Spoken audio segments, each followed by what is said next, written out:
करून पालकांना मार्गदर्शन करण्यासाठी आपल्या शॉर्ट हायस्कूलच्या शिक्षकांना आदरणीय गायत्री पाटील मॅडम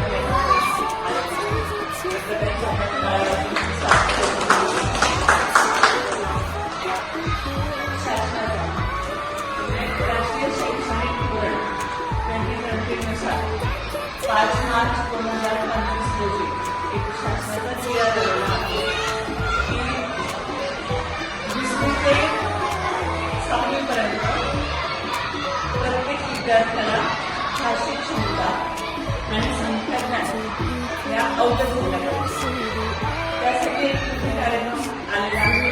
महाराष्ट्राचा कृती कार्यक्रम आहे त्यावर आधारित आपल्याला काम करायचं आहे. हे मुलं अभ्यासात म्हणजे अध्ययनामध्ये मागे आहेत त्यासाठी आम्ही शिक्षक मुख्याध्यापक आणि विद्यार्थी तयार आहोत. त्यासाठी पालकांचं सुद्धा आम्हाला सहकार्य लाभणार आहे. आणि मी तुमचा संपर्क वाढवण्यासाठी माझ्या सुद्धा पॅरेंट्स मीटिंग होती. तुम्ही शिक्षकांची चर्चा केलेली आहे. आजही आपण पालकांची सभा घेत आहोत आणि महत्त्वाचं म्हणजे एक व्हॉट्सअप ग्रुप तयार केलेला आहे. त्या व्हॉट्सअप ग्रुपमध्ये तुम्ही असाल तिथं सुद्धा अभ्यास घेतला जात आहे आणि एक स्वतंत्र असं मार्गदर्शन वर्ग सुद्धा घेतला जात आहे. परंतु तुमचं महत्त्वाचं म्हणजे पालकांचं योगदान असतं. 15 मिनिटं वाचन घ्यायचं आणि उत्तरात सुद्धा दिलं जातं, परीक्षेत दिलं जातं. तो उत्तरात तुम्ही वाचून दाखवायचं. वाचून का दाखवायचं आहे कारण की त्या उत्तरामध्ये विरामचिन्ह असतं. आजचा उत्तर कसं घ्यायचं असतं, कुठं थांबायचं असतं हे त्या विद्यार्थ्याला कानावर पडलं तसं तो वाचणार आहे. मग तुम्ही वाचून घेतल्यानंतर विद्यार्थ्याला वाचायला लावायचं आहे आणि तो जर शब्दामध्ये उच्चारामध्ये चुकत असेल तर तो उच्चार नीट करून घ्यायचा, दुरुस्त करून घ्यायचा. वाचून झाल्यानंतर तो उत्तरा परीक्षेत त्याला लिहायला सांगा.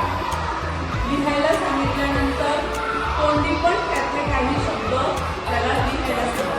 पण एक महत्त्वाचं की तो परीक्षेत त्याला आकलन होतं की ते पहा. आता कदाचित मग मेथीचा नाट्यप्रयोग पण करायला हवा की मेथीची भाजी ही पाण्याची असते, मेथीची भाजी हिरवीगार असते, मग चवीला खूप छान असते, अशी वाक्य तयार करायला. त्यानंतर आपल्याला आहे की मुलांना 1 ते 10 पर्यंतच्या संख्या येतात. जर वर्गातले मुलं त्याच्यापेक्षा पुढे गेले असतील आणि आपला मुलगा मागे असेल तर आपण कुठेतरी काय करतोय, कमी पडतोय. मग आपल्याला तो मुलगा एका तासात अभ्यास करत असेल तर आपल्या मुलाला 2 तास जास्त द्यावे लागेल. तो मागे काय की इतर मुलांपेक्षा त्यांना आपल्याला 2 तास जास्तीचा द्यावा लागेल. एखादा मुलगा 1 तासात अभ्यास करून घेतो, खेळायला निघून जातो. आपल्याला वाटतं की बाबा लगेच चालला गेला, पण त्याची मेमरी तशी काम करते.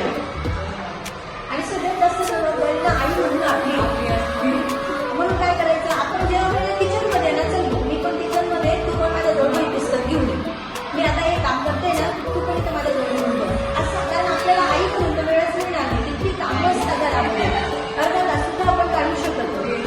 पण जर छान नाते मला पण चांगलं वाटतंय.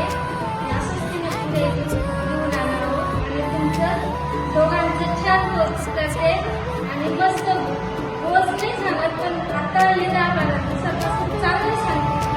मॅडमांनी हे शिकवलं, सरांनी हे शिकवलं, व्यवस्थित तुम्ही कसं अभ्यास घेताय ते सांगा आणि आम्ही पण